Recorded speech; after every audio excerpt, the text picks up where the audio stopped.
Good evening. For those of you unfamiliar with my work, every year I read through every issue of every English language nutrition journal in the world so you don't have to. Every year, my talks are brand new because every year the science is brand new. I then compile the most interesting, most groundbreaking, most practical findings to new videos and articles I upload every day to my nonprofit site, nutritionfacts.org.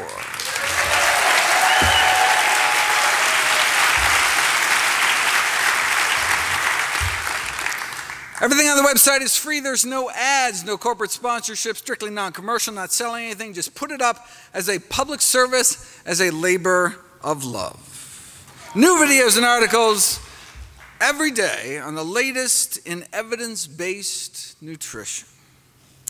In my 2012 review, I explored the role diet may play in preventing, treating, and reversing our deadliest diseases. In 2013, I covered the most common conditions. In 2014, I went through our leading causes of disability. This year, I'd like to address some of our most dreaded diseases, and cancer tops the list in the latest Gallup poll. The #1 cancer killer in the United States of both men and women is lung cancer.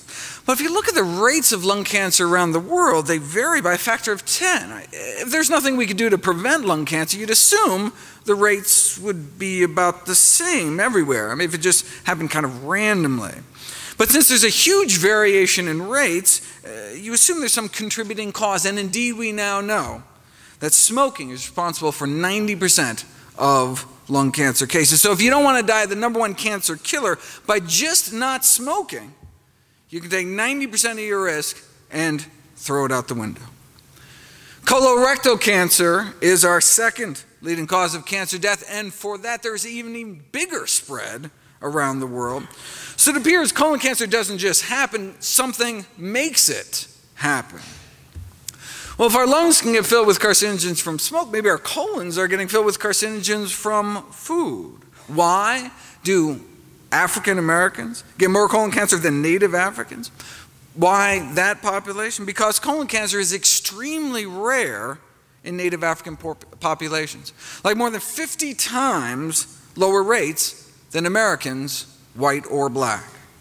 And we used to think it was all the fiber that they were eating. However, the modern African diet is highly processed, low in fiber, yet there's been no dramatic increase in colon cancer rates. And we're not just talking low fiber intake, we're talking United States of America low fiber intake, down to around half the recommended daily allowance. Yet colon disease remains rare in Africa, still 50 times less colon cancer. Maybe it's because they're thinner and exercise more. No, they're not, and no, they don't. If anything, their physical activity levels may actually be lower than ours. So if they're sedentary like us, eating mostly refined carbs, few plant foods, little fiber like us, why do they have 50 times less colon cancer? Well, there is one big difference. The diets of both African Americans and Caucasian Americans is rich in meat, whereas the Native Africans' diet is so low in meat and saturated fat. They have cholesterol levels averaging 139 compared to over 200 in the US. So yeah, they don't eat a lot of fiber anymore, but they continue to minimize meat and animal fat intake, supporting evidence that perhaps the most powerful determinants of colon cancer risk are the levels of meat and animal fat intake. So why do Americans get more colon cancer than Africans? Maybe the rarity of colon cancer in Africans is associated with their low animal product consumption. But why? Did you ever see that takeoff of the industry slogan, beef, it's what's for dinner? Beef, it's what's rotting in your colon. And I remember seeing that on a shirt with some friends, and I was such the party pooper, no pun intended, explaining that no, meat is completely digested in the small intestine, never makes it down to the colon, no fun hanging out with biology geeks. But it turns out I was wrong. Turns out up to 12 grams a day of protein can escape digestion, and when it does, it reaches the colon, it can be turned into toxic substances like ammonia. This degradation of undigested protein in the colon is called putrefaction, right? So a little meat can actually end up putrefying in our colon. The problem is some of the byproducts of this putrefaction process can be toxic. The same thing happens with other animal proteins. If you eat egg whites, for example, some of that can putrefy too. You say, well, what are you saying? There's protein in plants too. The difference is that animal proteins tend to contain more sulfur-containing amino acids like methionine, which is found concentrated in fish and chicken, than eggs, less in dairy and beef, but much less in plant foods, which can be turned into hydrogen sulfide in the colon, the rotten egg gas that doesn't just smell bad, but can produce changes in the colon that increase cancer risk. Now, there's a divergence of opinion as to whether it's the animal fat, cholesterol, or animal protein that's most responsible for the increased cancer risk, but as all three has been shown to have carcinogenic properties, but I mean, does it really matter since the diet high in one is high in the others? But the protein does more than just putrefy, though. Animal protein consumption causes an increase in blood levels of cancer-promoting growth hormone called IGF-1. But remove meat, egg white, and dairy proteins from our diet, and our bloodstream can suppress cancer cell growth about 8 times better. An effect so powerful that Dr. Ornish and colleagues appeared able to reverse the progression of prostate cancer without chemo, without surgery, without radiation, just a plant-based diet and other healthy lifestyle changes.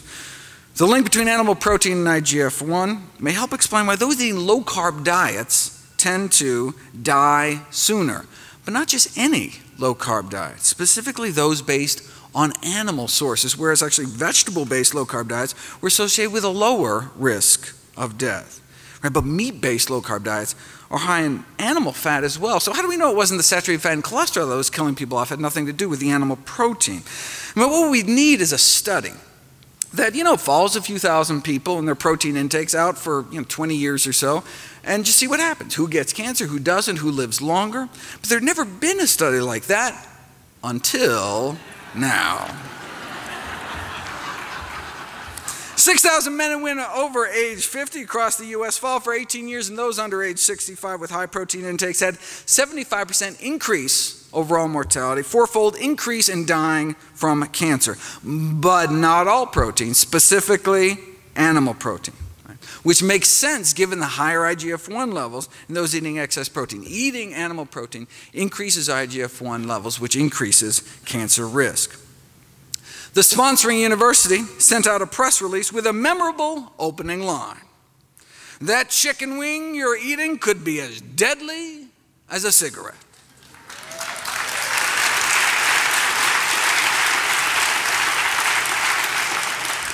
Explaining that eating a diet rich in animal protein during middle age makes you 4 times more likely to die of cancer, a mortality risk factor comparable to smoking.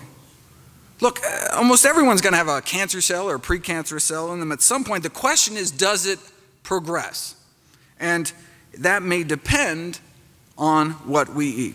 See, most malignant tumors are covered in IGF-1 receptors, but if we have less IGF-1, the tumor may not progress. And it wasn't just more deaths from cancer. Middle-aged people who eat lots of proteins from animal sources were found to be more susceptible to early death in general. Crucially, the same did not apply to plant proteins like beans. And it wasn't the fat, it was the animal protein that appeared to be the culprit. So what was the response to this revelation that diets high in meat, eggs, and dairy could be as harmful to health as smoking? One nutrition scientist replied that it was wrong and potentially dangerous. Not the discovery that animal protein may be killing people, but the way they were telling people about it. It could damage the effectiveness of important public health messages. A smoker might think, why bother quitting if my cheese and ham sandwich is just as bad for me?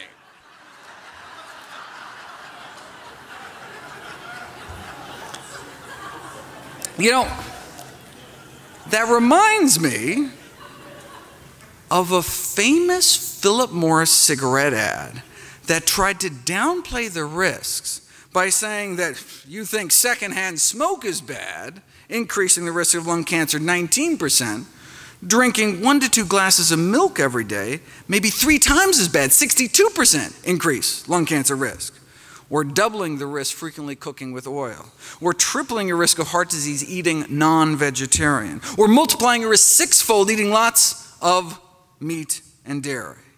So they conclude, let's keep some. The risk of lung cancer, the risk of secondhand smoke may be well below the risk reported for other everyday activities, so breathe deep, basically. All right? And that's like saying, oh, don't worry about getting stabbed, because getting shot is much worse. How about neither? 2 risks don't make a right.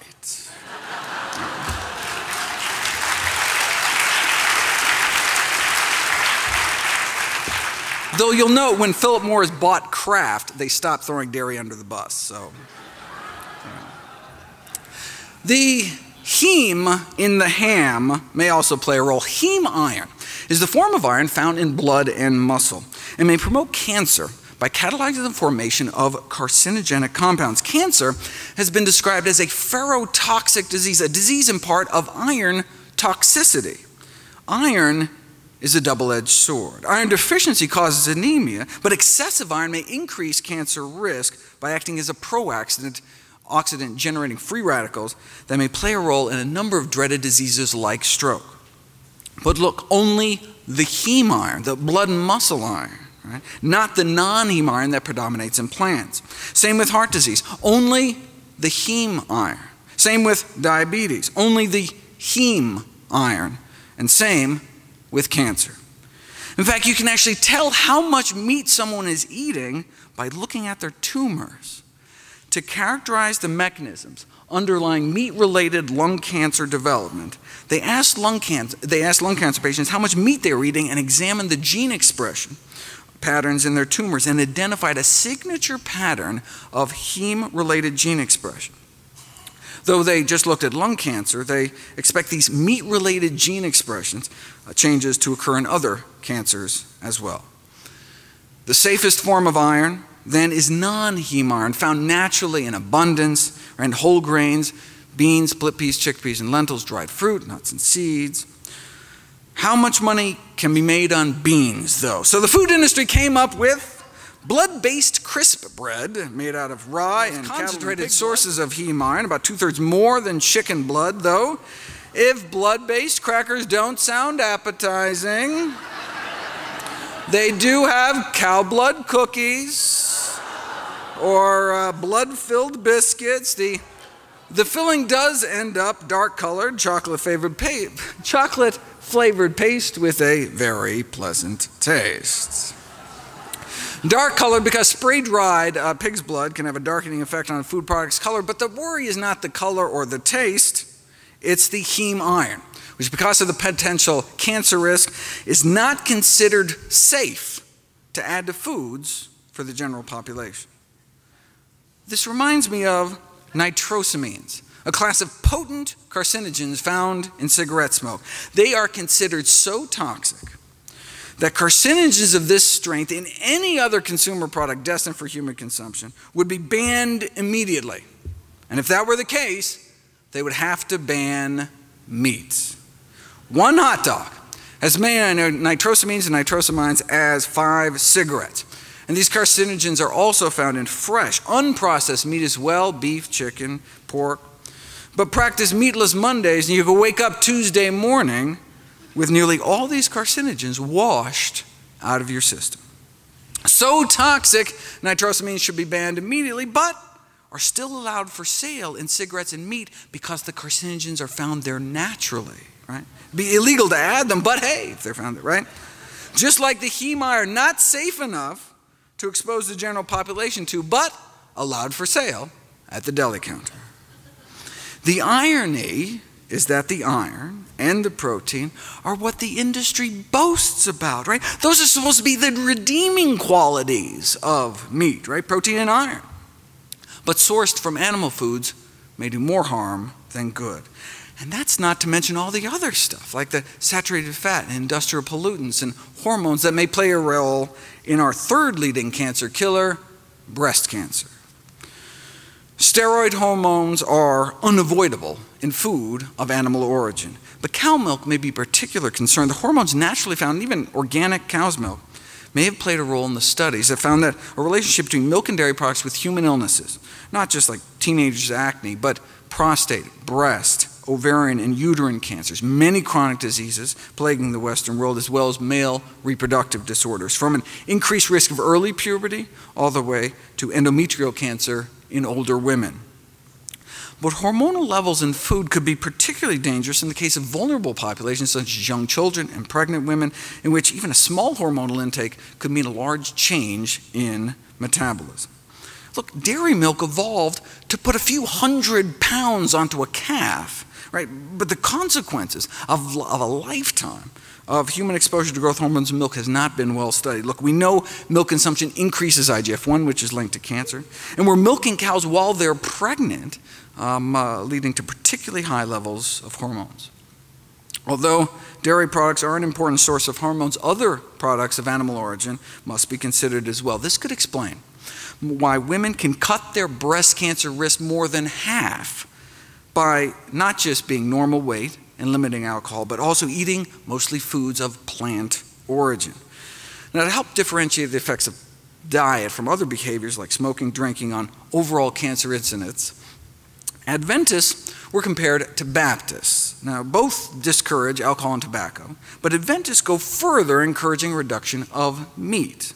In general, the Adventists had less cancer than the Baptists, and within Adventist populations, the vegetarians did even better, and those eating the most plant-based did the best. All edible tissues of animal origin contain estrogen.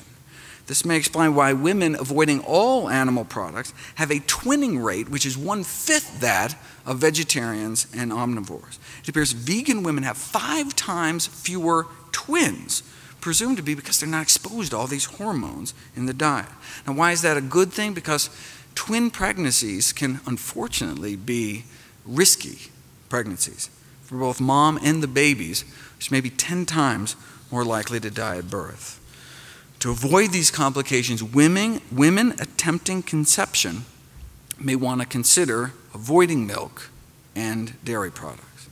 And this isn't even talking about the synthetic hormones that are injected, implanted, and fed into farm animals. In 1979, an epidemic of breast enlargement was noted in Italian children. Poultry or veal was suspected because they were using estrogens to accelerate weight gain. So after this episode, Europe banned the use of anabolic growth promoters in agriculture and banned the importation of American meat ever since, because we continue to inject animals with drugs like Zeranol, sold as Ralgro Magnum. You drip Zeranol-containing blood from implanted cattle into normal breast cells, human breast cells in a petri dish, and you transform them into breast cancer cells within 21 days. Okay, but people aren't petri dishes, because these anabolic growth promoters in meat production are by far the most powerful, potent hormones found in human food. We really should be testing people, especially children, before and after eating meat. Until we do that, we really don't know what kind of threat they pose. Though the fact that Zeranol is as potent as DES should concern us. DES is another synthetic estrogen marketed to pregnant women, all pregnant women, until 1971, when it was shown to cause cancer of the vagina in their daughters. But it was also used in meat. In the absence of effective federal regulation, the meat industry uses hundreds of animal feed additives with little or no concern about the cancer-causing and other toxic effects. Illustratively, after decades of misleading assurances about the safety of DES in the meat supply, we finally banned it some 40 years after it was already shown to cause cancer. The meat industry then promptly switched to other potentially carcinogenic additives such as this Ralgro Magnum. When girls started dying of vaginal cancer, DES-treated meat was subsequently banned in Europe. However, misleading insurances, including the deliberate suppression of residue data, managed to delay a U.S. ban on DES in the meat supply for another 8 years. Where are we today? Virtually the entire U.S. population consumes without any warning, label, or information unknown, unpredictable amounts of hormone residues in meat products over a lifetime. If all hormonal and carcinogenic feed additives aren't banned immediately, the least we could do is label them. Label the hormone residue levels in all meat products, including dairy and eggs. Speaking of eggs, the next on the dreaded list of diseases is heart disease.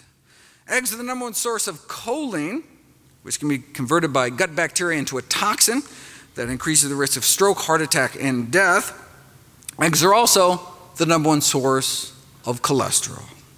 Why does it matter if we have lots of cholesterol circulating throughout our bloodstream? Cholesterol doesn't just infiltrate our arteries and help that form those inflamed pockets of pus within our arterial walls, but may play an active role in the final fatal plaque rupture.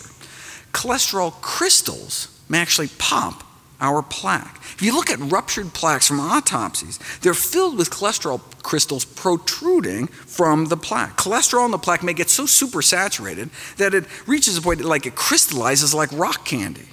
And the growing crystals may then burst the plaque open. Here's a cholesterol crystal shooting out the top of a test tube. When you look at the tips of the crystals under a microscope, they are sharp, jagged needles. They placed a thin membrane over the top of the test tube to see if the needles would poke through. And indeed, the sharp tips of the cholesterol needles cut through the membrane. So they showed that as cholesterol crystallizes, the peak volume then increases rapidly, and then sharp tipped crystals can cut through and tear membranes, suggesting that this crystallization of supersaturated cholesterol in atherosclerotic plaques that can induce those final ruptures. And indeed, that's what you see on autopsy. All patients who died of acute heart attacks had these perforating cholesterol crystals like this, sticking out of their plaques, but no crystals were found perforating the arteries of people with severe atherosclerosis that first died of other kind of non-cardiac causes.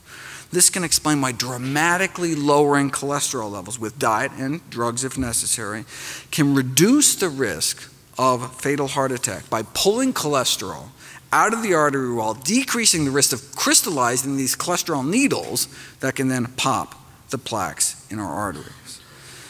High cholesterol can also cause what's called fatty liver disease, our next global chronic disease epidemic. Fatty deposits in our liver can trigger inflammation and result in liver cancer, failure, and death.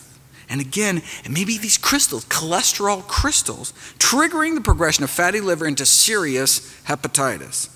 We're talking dietary cholesterol, the cholesterol people eat in eggs and other animal products. Strong association between cholesterol intake and hospitalization and death from cirrhosis and liver cancer.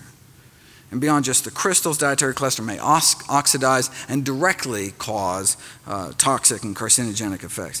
You know, it was not appreciated until recently that the average cholesterol in the United States, the so-called normal levels, were actually abnormal, accelerating the blockages in our arteries and putting a large fraction of the normal population at risk. Having a normal cholesterol in a society where it's normal to drop dead of a heart attack, not necessarily a good thing. Normal cholesterol levels may be fatal cholesterol levels. In cholesterol lowering, moderation kills. Even if all Americans kept their total cholesterol below the recommended 200, millions would develop coronary artery disease. Strong evidence shows we need to keep our total cholesterol under at least 150 to stem the epidemic.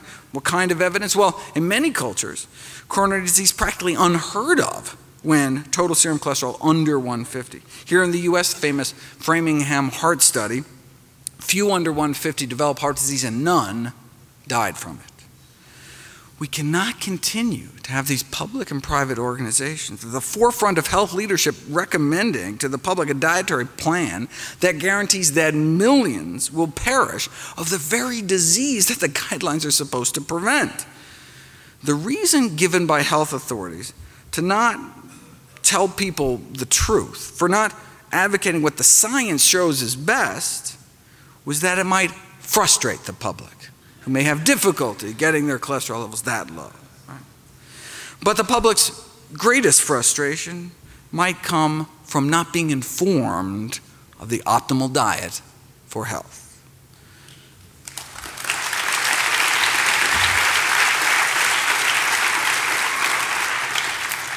Heart disease can be reversed with a plant-based diet. The evidence justifies igniting a social movement. Let the people lead, and eventually the government will follow. You know, some criticize plant-based diets for being extreme. You want extreme, though? Check out the consequences of our present diet. Having a breastbone sawed in half for bypass surgery, or having a stroke that renders one mute, or having a breast, colon, prostate, or rectum removed for cancer. Now that's extreme. Bean burrito, easy, right?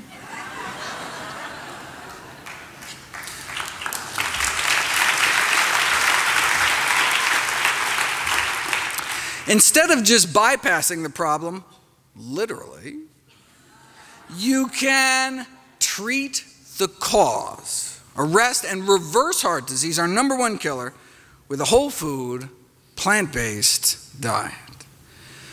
Next on the list is arthritis, such as rheumatoid arthritis, chronic inflammatory systemic disorder causing progressive destruction of the joints. As many as 80% become disabled, can cut 18 years off one's lifespan. There are drugs, but unfortunately they're often associated with severe side effects: blood loss, bone loss, immunosuppression, toxicity to liver and eyes. There's got to be a better way. Well, populations that eat more meat do seem to have more rheumatoid arthritis, and there have been some dramatic case reports of rheumatoid arthritis attacks being triggered by consumption of animal products, starting about 6 to 10 hours after ingestion of animal protein, lasting a few days, but they stop when patients stop consuming animal products. The researchers suggest that immune complexes formed by the body attacking animal proteins may promote autoimmune reactions inside the joints themselves. And indeed, those with rheumatoid arthritis have striking elevations in antibodies to foods like fish, pork, egg whites, dairy proteins, and even some cereals. It could also be because of a pro-inflammatory effect of meat fats or free radicals from the iron accumulating in the joints or other mechanisms. But look, case reports, country-by-country analyses can really only raise questions. To prove cause and effect, you need an interventional study to put it to the test. Here we go. 13-month.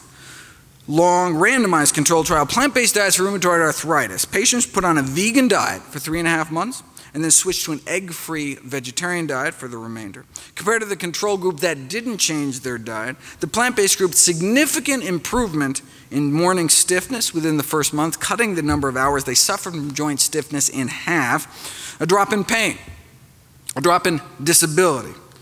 They reported subjectively just feeling better, significant improvement in their grip strength, fewer tender joints, fewer tenderness per joint, and less swelling. They also had dramatic drops in inflammatory markers in the blood, SED rate, C-reactive protein, white count, highly significant and clinically relevant findings. What about osteoarthritis, most frequent cause of physical disability among older adults, affecting about 20 million Americans, affecting maybe 20% of Americans in the coming decades, becoming more and more widespread among younger people. You know, osteoarthritis is characterized by loss of cartilage within the joint. And we used to think there was just kind of wear and tear, but it's now generally accepted it's an active joint disease with an inflammatory component. So if the loss of cartilage is caused by inflammation, maybe if we put people on an anti-inflammatory diet, it could help, like with rheumatoid arthritis. Using optimal nutrition and exercise as a first-line intervention could well be the best medical practice. So where's the best science on what optimal nutrition might look like? The China study is a prime example, showing the serious health consequences. The serious health consequences of high consumption of pro-inflammatory foods, meat, dairy, fat, and junk, and low consumption of anti-inflammatory plant foods, right? Whole grains, vegetables, fruits, beans, split peas, chickpeas, lentils.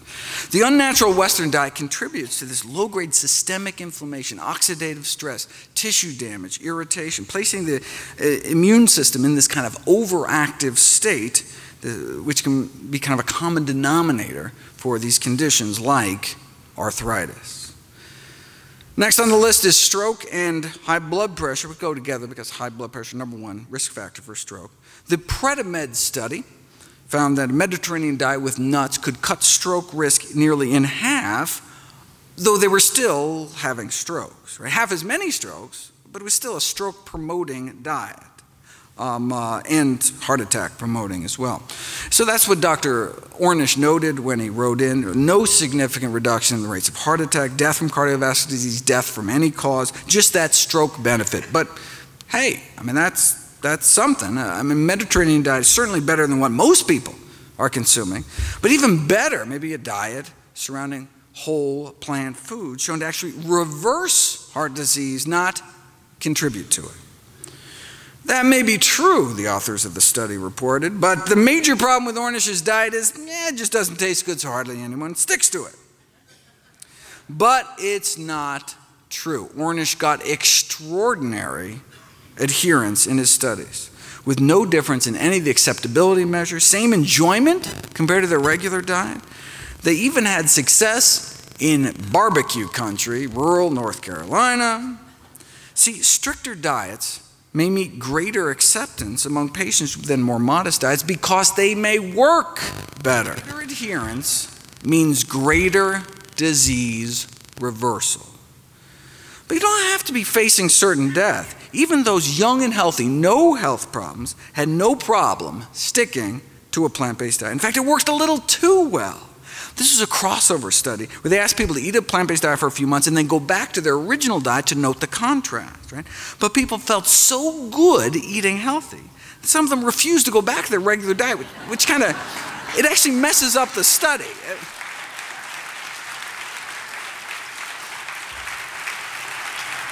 So they were, losing weight with no calorie counting or portion control. They had more energy. Their periods got better, better digestion, better sleep. And many were like, no way, we're not going back, right? But if doctors just presume people aren't going to eat this way, self-fulfilling prophecy, right? Just like smoking doctors are less likely to tell their patients to stop smoking, and couch potato docs are less likely to counsel exercise or things like fruits and vegetables, we need to role model healthy behavior. This greatly enhances our credibility and effectiveness. Gone are the days of traditional authority when the fat physician, dropping cigarette ash down his gravy-stained vest, could credibly prescribe a change in behavior. One reason why plant-based diets can save so many millions is because the #1 risk factor for death in the world is high blood pressure, leading to waste 9 million people every year. In the United States, killing off more than 1,000 a day, 400,000 Americans dead every year. High blood pressure affects like 78 million Americans. It's 1 in 3 of us, and as we age, our pressures creep higher and higher, such that by age 60, strikes more than half. If it affects most of us when we get older, maybe it's less a disease and more just kind of a natural, inevitable consequence of aging. No. We've known for nearly a century that high blood pressure need not occur. Researchers measured the blood pressure of 1,000 people in rural Kenya who ate a diet centered around whole plant foods, whole grains, beans, vegetables, fruit, dark green leafy vegetables. Now, up until age 40, the blood pressures of the rural Africans about the same as Europeans and Americans, 120s over 80s. But as Westerners age, their pressures creep up, such that by the age 60, the average person is hypertensive, exceeding 140 over 90. What about those eating plant-based? Their pressures improved with age. Not only did they not develop hypertension, their blood pressures actually got better. Now, this whole 140 over 90 thing is arbitrary. Just like studies show that lower the cholesterol, the better. Really no safe level above 150. Blood pressure studies also support this kind of lower the better approach to blood pressure reduction. Even people starting out with blood pressures under 120 over 80 appear to benefit from blood pressure reduction. So the ideal blood pressure, the no benefit from reducing it further blood pressure, is actually 110 over 70. Is it even possible to get blood pressures down to 110 over 70? It's not just possible, it's normal for those eating healthy enough diets. Over 2 years at a rural Kenyan hospital, 1,800 patients are admitted. How many cases of high blood pressure did they find? 0. Wow. So they must have had low rates of heart disease. No, they had no rates of heart disease. Not low risk, no risk. Not a single case of arteriosclerosis, our #1 killer, was found. Rural China, too. About 110/70 their entire lives. Now, look, Africa, China, vastly different diets, but what they share is the common theme that they're plant-based day to day, with meat only eaten kind of on special occasions. Now, why do we think it's the plant-based nature of their diet that was so protective? Because in the Western world, as the American Heart Association has pointed out, the only folks really getting down that low are the strict vegetarians, coming in at about 110/65. So, does the American Heart Association recommend a strict vegetarian diet? No, they recommend the DASH diet. The DASH diet has been described as a lacto-vegetarian diet, but it's not. It emphasizes fruits and vegetables and low-fat dairy, but just a reduction in meat. Why not vegetarian? I mean, we've known that for decades, food of animal origin highly significantly associated with blood pressure. In fact, you can take vegetarians, pay them enough to eat meat, and you can see their blood pressures go right up. So when the DASH diet was created, were they just not aware of this landmark research done by Harvard's Frank Sachs? No, they were aware. The chair of the design committee that came up with the DASH diet was Frank Sachs. See, the DASH diet was explicitly designed with the #1 goal of capturing the blood pressure lowering benefits of the vegetarian diet, yet contain enough animal products to make it palatable to the general public. In fact, Sachs found that the more dairy vegetarians ate, the higher their blood pressures went, but you have to make the diet acceptable. Recent meta-analysis found that vegetarian diets were good, but strictly plant-based diets may be better. Vegetarian diets in general confer protection against cardiovascular disease, some cancers, and death, but completely plant-based diets seem to offer additional protection for obesity, hypertension, type 2 diabetes, and heart disease mortality. Based on a study of 89,000 Californians, those eating meat-free diets appeared to cut the risk of high blood pressure in half, but those eating meat-free, egg-free, and dairy-free, 75%.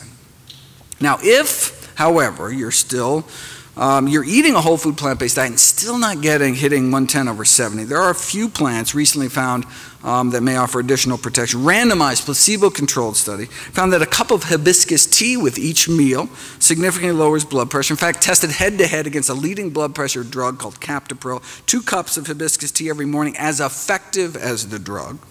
Another randomized placebo-controlled trial found a few tablespoons of ground flax seeds a day induced one of the most potent antihypertensive effects ever achieved in a dietary intervention, 2 to 3 times more powerful than instituting an endurance exercise program. There's no reason you can't do both. Red wine may help, but only if the alcohol has been taken out. Sorry. Raw vegetables or cooked, and the answer is both, though raw may actually work better. Kiwi fruit didn't seem to work at all, even though the study was actually published by a kiwi fruit company.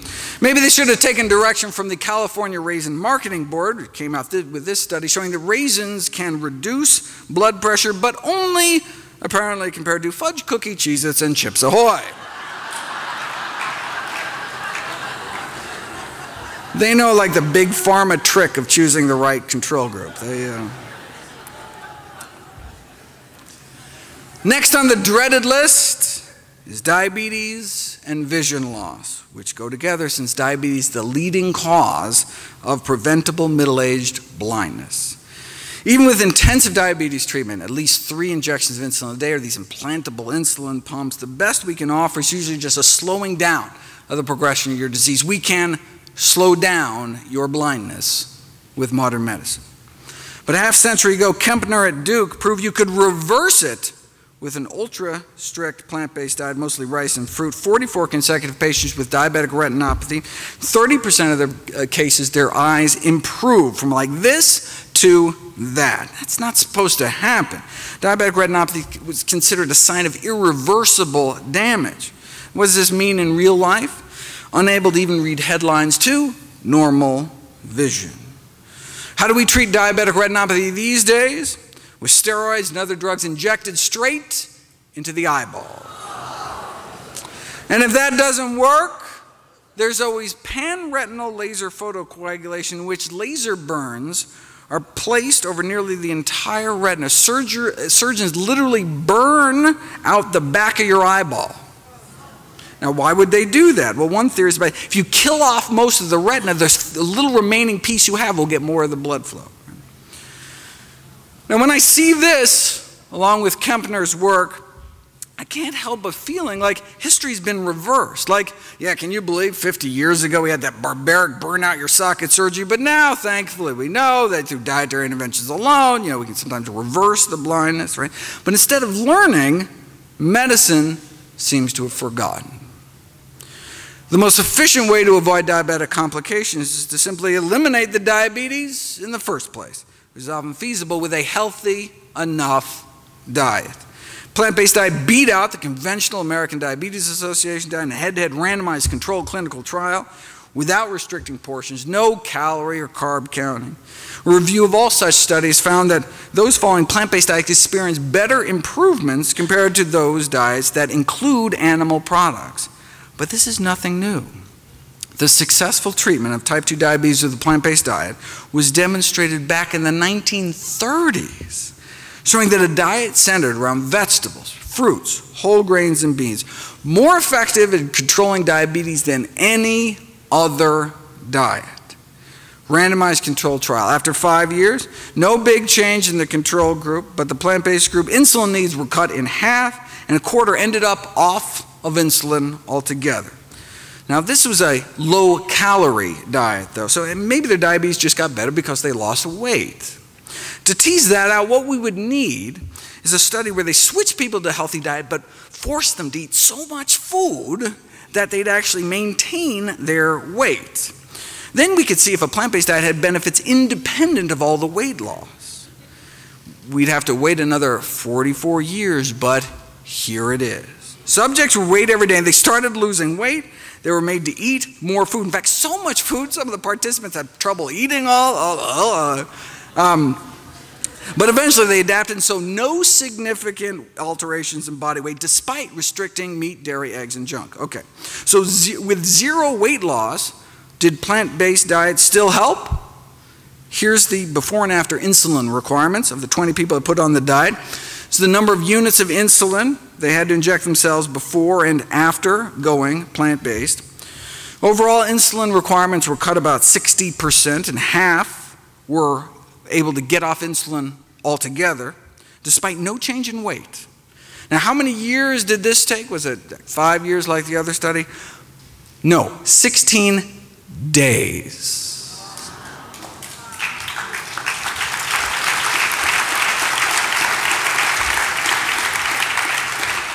So we're talking diabetics who have had diabetes for as long as 20 years, injecting as much as 20 units of insulin a day, and then as few as 13 days later, they're off insulin altogether, thanks to less than 2 weeks of a plant-based diet. Diabetes for 20 years, then off all insulin in less than 2 weeks. Here's patient 15, 32 units of insulin on the control diet, and then 18 days later on none. Lower blood sugars on 32 units less insulin. That's the power of plants. And as a bonus, their cholesterol dropped like a rock too, in 16 days to under 150. Just like moderate changes in diet usually result only in modest reductions in cholesterol, asking patients with diabetes to make moderate changes achieves equally moderate results, which is one possible reason they end up on drugs, injections, or both. Right? Everything in moderation is a truer statement than people realize. Right? Moderate changes in diet can leave one with moderate blindness, moderate kidney failure, moderate amputations, maybe just a few toes. Right? Moderation in all things is not necessarily a good thing. The more we as physicians ask from our patients, the more we are likely to get. The old adage, shoot for the moon, seems to apply, may be more effective than limiting patients to small steps that may sound more manageable but not sufficient to actually stop the disease. The only thing better than reversing diabetes is not get it in the first place.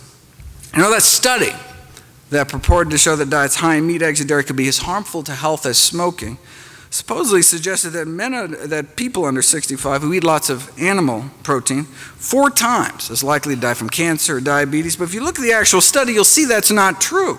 Those eating a lot of animal protein didn't have just 4 times more risk of dying from diabetes. They had 73 times higher risk of dying from diabetes. As one eats more and more plant-based, there appears to be a stepwise drop in the rates of diabetes, down to 78% lower prevalence among those eating strictly plant-based, where protection building incrementally as one moved from eating meat daily to less than daily, right? To just fish, to no meat, to no eggs and dairy either. Similar pattern was found for the leading cause of vision loss among elderly, cataracts, right? This suggests it's not all or nothing. Any steps we can make towards eating healthier may accrue benefits. But why? Why is total meat consumption associated with higher risk of diabetes, especially processed meat, particularly poultry? Well, there's a whole list of potential suspects, culprits in meat. Yes, it may be the animal protein. Maybe it's the animal fat. Maybe it's the cholesterol. Maybe it's the iron leading to free radical formation, which can cause inflammation.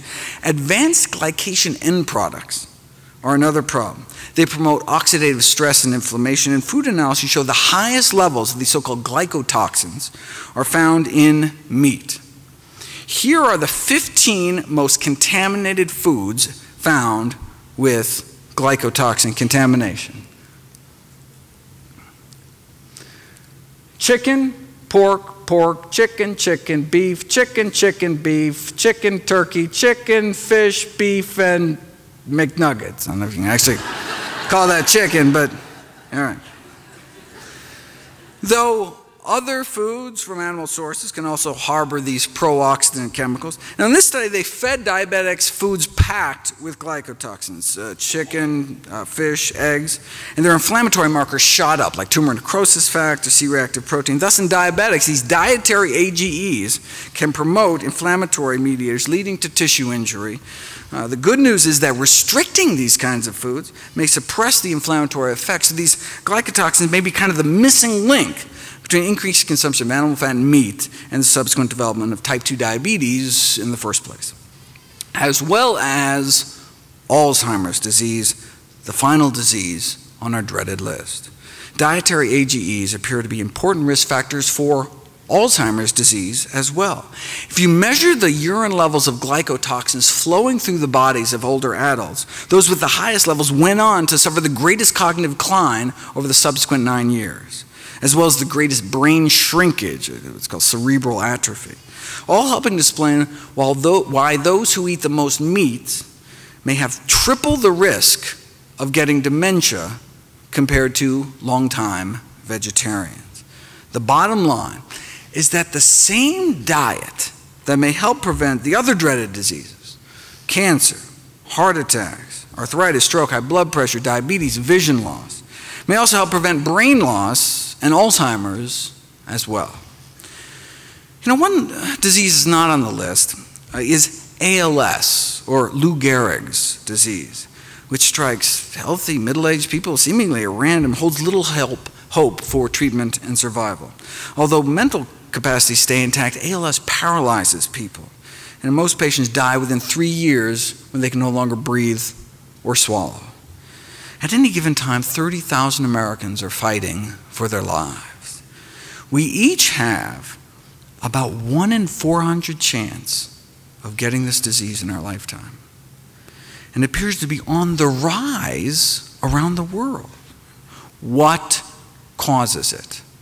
Well, there's a neurotoxin produced by blue-green algae in our rivers, lakes, and oceans that ends up in seafood, which is currently a strong contender as the cause of, or at least a major contributor to ALS and maybe Alzheimer's and Parkinson's as well. Researchers in Miami found this BMAA neurotoxin in the brains of Floridians that died of sporadic Alzheimer's and ALS. Significant levels in 49 out of the 50 samples from Alzheimer's and ALS patients. Same thing was found up in the Pacific Northwest and in the brains of those dying from Parkinson's disease. You can also apparently pick up more of this neurotoxin in the hair of live ALS patients compared to controls. So is this neurotoxin present in Florida seafood? Yes, in both freshwater fish, shellfish, oysters, bass, etc., and out into the bay. Not just in Florida.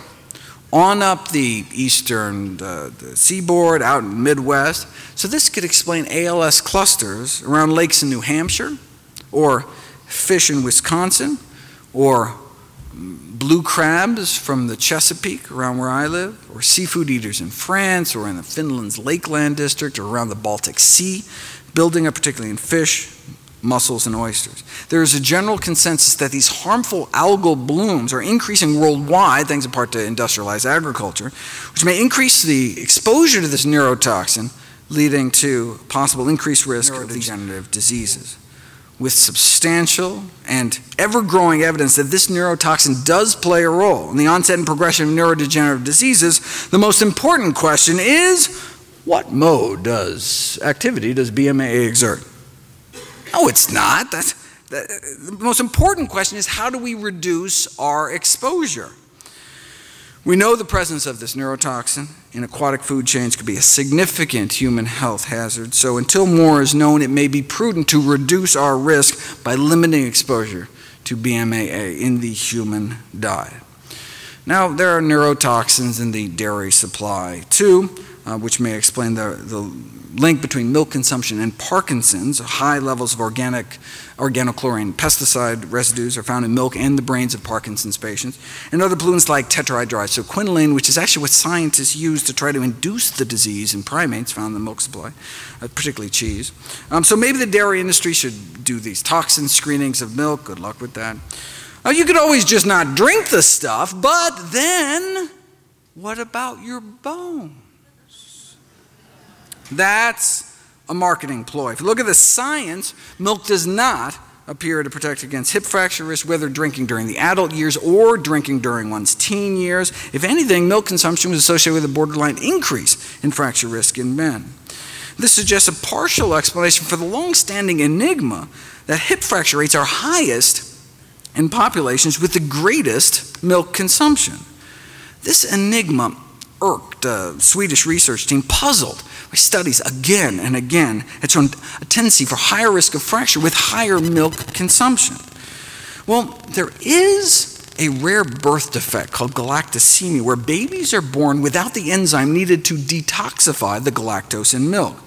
So they end up with high levels of galactose in their bloodstream, which causes bone loss. So maybe the researchers figured, even in normal people that can detoxify the stuff, maybe it's not so good for the bones to be consuming all that galactose all day. And galactose doesn't just hurt the bones. That's what scientists use to cause premature aging in lab animals. They slip them a little galactose, shorten their lifespan, oxidative stress, inflammation, brain degeneration, just like 1 to 2 glasses of milk's worth of galactose a day.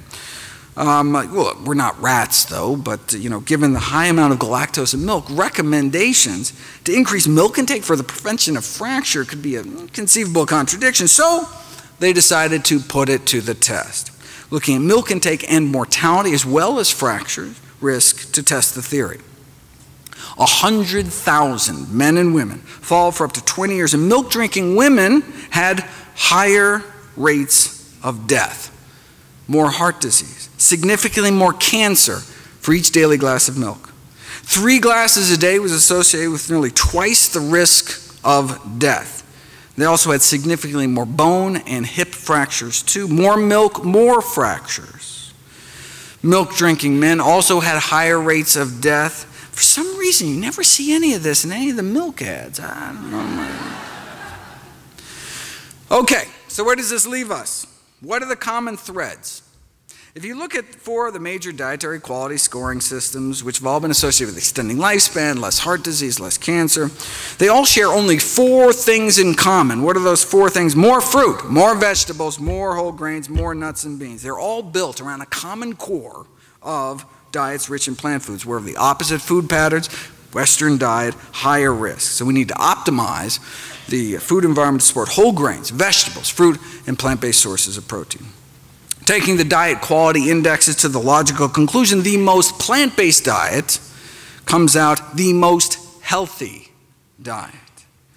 But again, it doesn't have to be all or nothing. I mean, we now have evidence that simple advice to increase the consumption of plant foods and decrease the consumption of animal foods actually has a survival advantage. And boy, do we need it. In terms of life expectancy, the U.S. is down around 27th of the 34 leading free market democracies. People in Slovenia live a year longer than citizens of the United States. Why? Most deaths in the United States are preventable and related to nutrition. According to the most rigorous analysis of risk factors to date ever published, the #1 cause of death in the United States and the #1 cause of disability is our diet, bumping tobacco smoking to #2. Smoking now only kills about 500,000 Americans a year, whereas diet now kills hundreds of thousands more. Let me end with a thought experiment. Imagine yourself a smoker in the 1950s. The average per capita cigarette consumption was about 4,000 cigarettes a year. Think about that. The average American smoked half a pack a day. The media was telling you to smoke, and famous athletes agreed. Even Santa Claus cared enough about your health to want you to smoke. I mean, you want to keep fit and stay slender, so you make sure to smoke. And eat hot dogs to stay trim, and eat lots of sugar to stay slim and trim, right? Less fattening than that apple. I mean, sheesh. I mean, come on. Though apples do connote goodness and freshness, reads one internal tobacco industry memo, which brings up many possibilities for a youth-oriented cigarette. Shameless. All right. In addition to staying fit and slender and soothing your throat, for digestion's sake, you smoke. I mean, no curative power is claimed for Philip Morris, but an ounce of prevention is worth a pound of cure, so safe than sorry, better smoke. Like eating, smoking was a family affair. Gee, Mommy, you sure enjoy your Marlboro. You're darn tootin'. Just one question, Mom. Can you afford not to smoke Marlboros?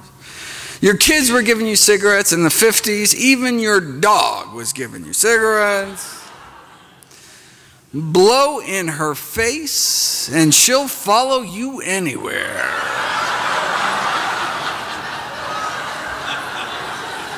After all, they're so round, no woman ever says no to Winchester. They're so round, so fully packed.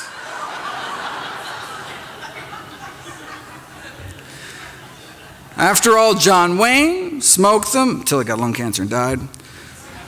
Even the paleo folks were smoking. And so were the doctors. Yes, no, look, this is not to say there wasn't controversy within the medical profession. Yes, some, doctors smoke Camels, but other physicians preferred Luckies, so there actually was disagreement. There was, eminent doctors on high and impartial medical authority call for Philip Morris. Even the specialists could not agree which cigarette was better for your throat, so best to stick to the science, right? And more scientists smoke this brand, actually. This should not be rocket science, right? But even the rocket scientists have their own brand for the man who thinks for himself, right? What was the government saying? Smoke Luckies. I mean, who wouldn't want to give their throat a vacation, right? Not a single case of throat irritation. How could your nose or throat be adversely affected when cigarettes are just as pure as the water you drink? Look, and if you do get irritated, no problem. Your doctor can write you a prescription for cigarettes. This is from the Journal of the American Medical Association. After all, don't smoke is advice hard for patients to swallow. Reminds me of a recent survey of doctors who found the #1 reason doctors don't prescribe heart-healthy diets today was their perception that patients fear being deprived of all the junk they're eating. Right? After all, Philip Morris reminded us, we want to keep our patients happy. To make a radical change in habit would do harm. You're a doctor, you don't harm your patients. The tobacco industry gave these medical journals big money to run ads like these. Not a problem, though Philip Morris claims come from completely reliable sources based on studies by recognized authorities, published in leading medical journals, even kindly offering to sell free packs of cigarettes to doctors so they can test them out themselves. So see you at the next AMA convention in the Smokers Lounge. What did the American Medical Association have to say for itself? Well, like most other medical journals, they accepted tobacco ads. They have yet to see an autopsy, the official editorial board said, with a single lesion with a Marlboro lesion on it, right, label on it. So when mainstream medicine is saying smoking on balance may be beneficial for you, when the American Medical Association is saying that, then where could you turn back then if you just wanted the facts? What's the new data advanced by science? She was too tired for fun, and then she smoked a Camel. Babe Ruth spoke of proof positive medical science, that is, when he still could speak before he died of throat cancer. Now, some of the science did leak out, causing a dip from about 11 cigarettes a day per person down to about 10. But those that got scared could always choose the cigarettes that take the fear out of smoking, right? Or even better, choose the cigarette that gives you the greatest health protection. Now, if by some miracle there was a smokingfacts.org website back then that could deliver the science directly, bypassing commercially corruptible institutional filters, you would have become aware of studies like this. An Adventist study in California in 1958 that showed that non-smokers may have at least 90% less lung cancer. But this wasn't the first. When famed surgeon Michael DeBakey was asked why his studies published back in the 30s linking smoking and lung cancer were ignored, he had to remind people what it was like back then. We were a smoking society. It was in the movies.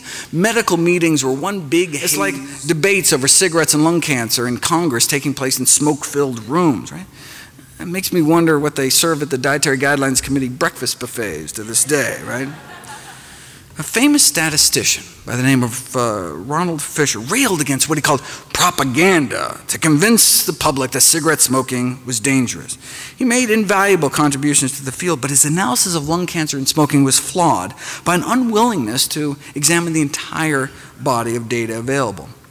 Now, his smoke screen may have been because he was a paid consultant to the tobacco industry, all right, but also because he himself was a smoker, right? Part of his resistance may have been to the association, may have been because of his own fondness for smoking, which makes me wonder about some of the favorite foods that nutrition researchers may have of this day, right?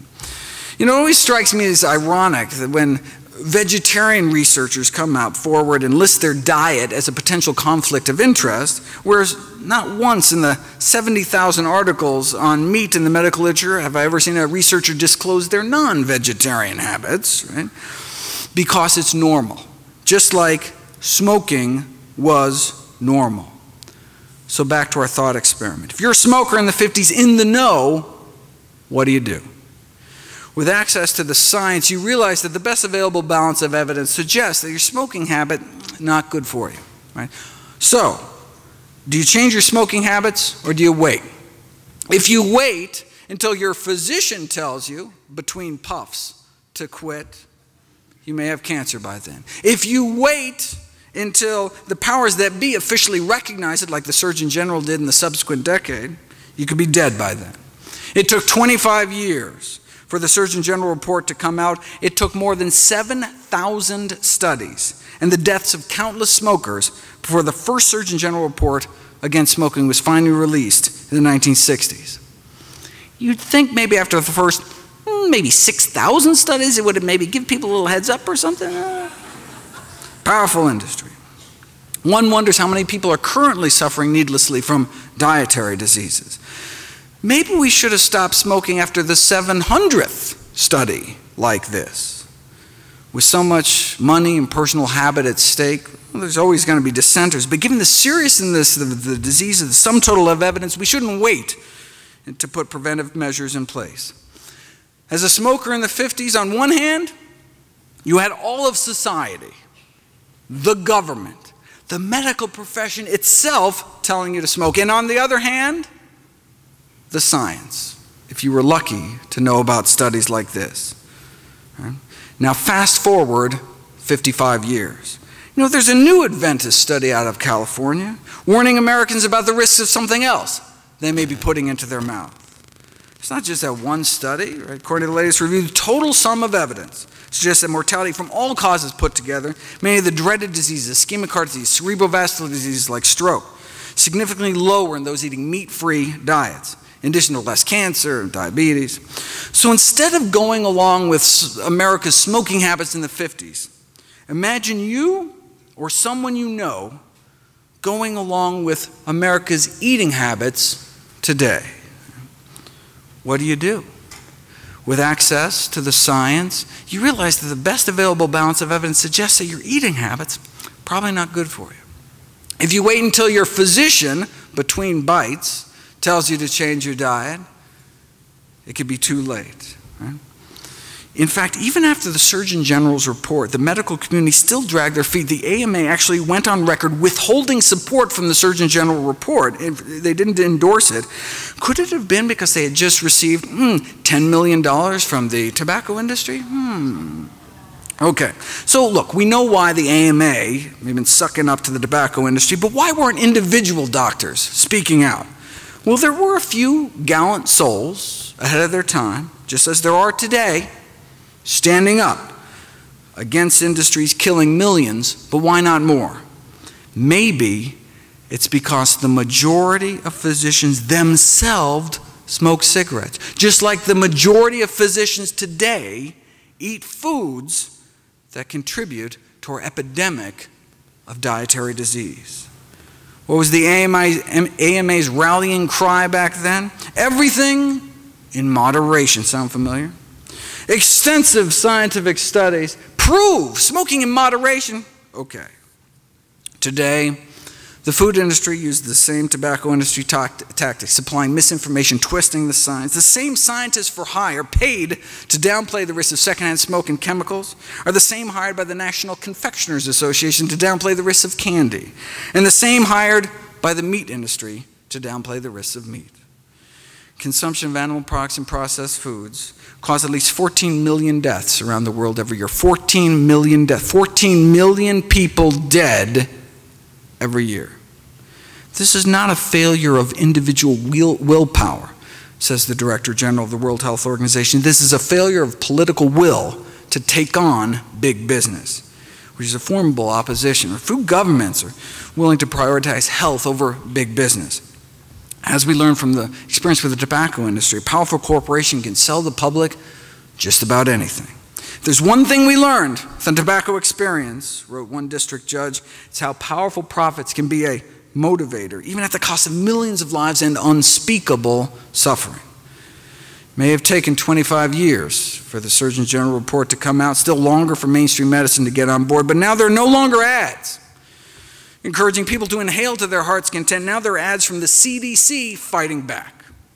Food-wise, there was meat for health defense, or nourishing bacon, or doctors prescribe meat, or soda for that matter. Thank heavens tricks are habit forming, right? Now, just like there were those in the 30s, 40s, and 50s on the vanguard trying to save lives, today there are those turning ads about what you can do with pork butt to what the pork can do to your butt. The Physicians Committee for Responsible Medicine's Meat is the New Tobacco campaign, right? As Dr. Barnard tried to get across in an editorial published in the American Medical Journal Association's Journal of Ethics, plant-based diets can now be considered the nutritional equivalent of quitting smoking.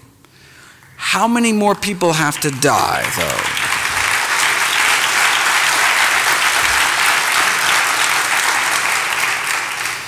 How many more people have to die before the CDC encourages people not to wait until open heart surgery to start eating healthy as well?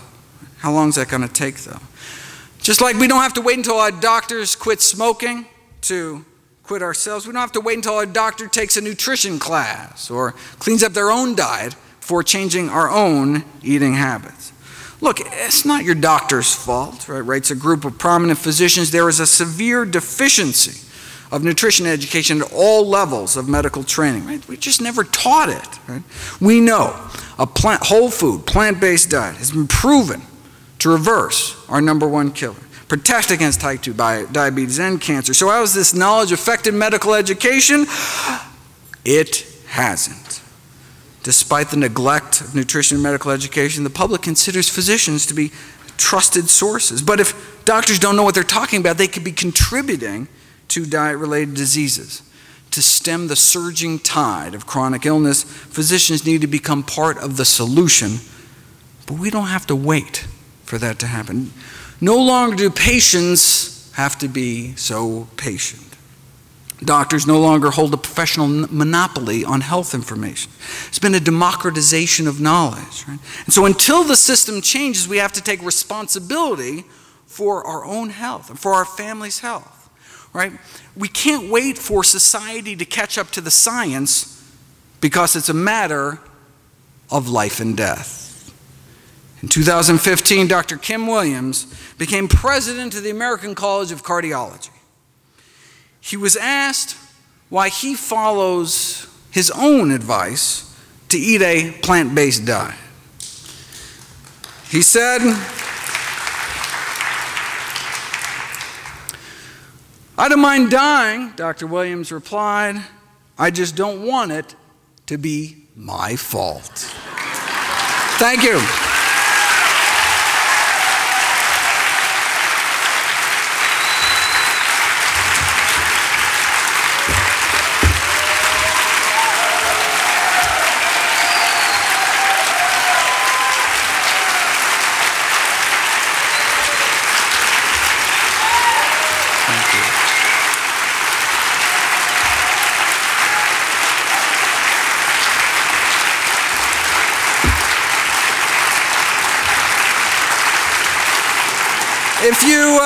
If you missed last year's talk, I have it on DVD, and the year before that, and the year before that. You should have come to Summerfest, that's it. But as well as 25 other DVDs, all proceeds from the sale of my books, DVDs, speaking engagements, all goes to charity. Speaking of which, mark your calendars. December 8th of this year, new book coming out, How Not to Die.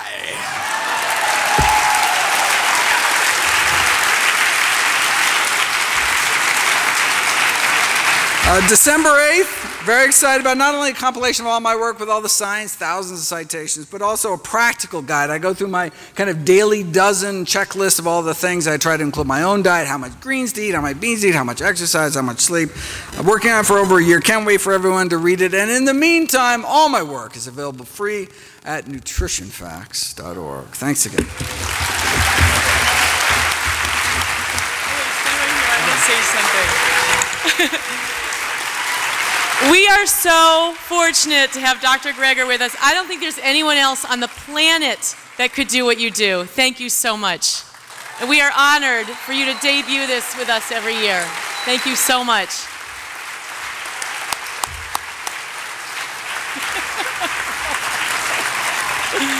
See everyone over at the LLC.